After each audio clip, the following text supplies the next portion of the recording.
I would like to reflect briefly on what some of the experiences in my mental health journey have taught me about God. All of the episodes of psychosis that I've experienced have been very spiritual, and by this I mean I've experienced aspects of reality that go beyond the mundane, everyday experiences of normal human life into something altogether grander and more mysterious.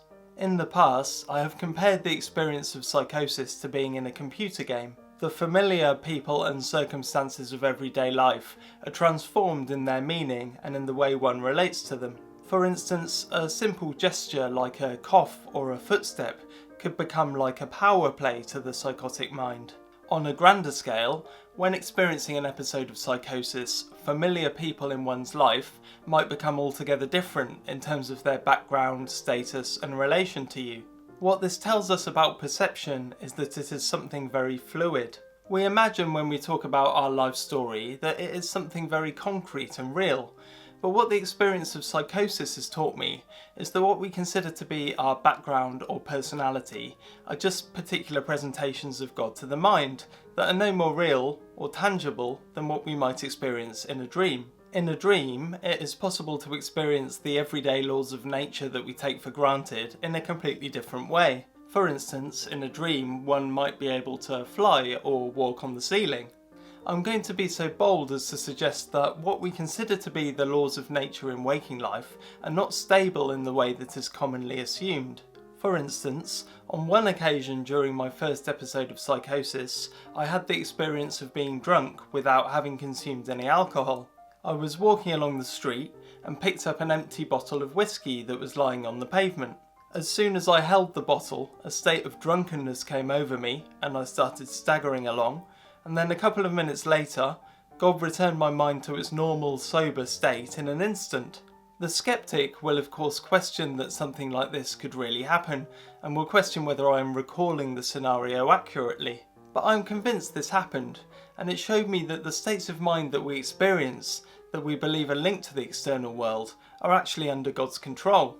For instance, we believe that hunger arises due to some natural urge to sustain our bodies, but I believe that in the same way that God can make us feel drunk without alcohol, He could, if He so willed, make us feel hungry on a full stomach or tired after a good sleep.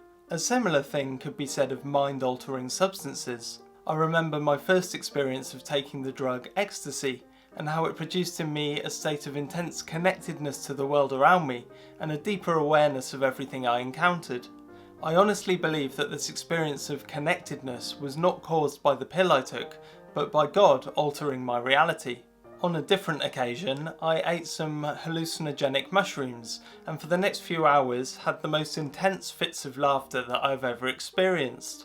I cannot accept that eating a very small quantity of fungus could be truly responsible for such an intense experience. As with the ecstasy, I believe there was something very deep and spiritual going on, which finds its ultimate explanation in God rather than the substance I consumed.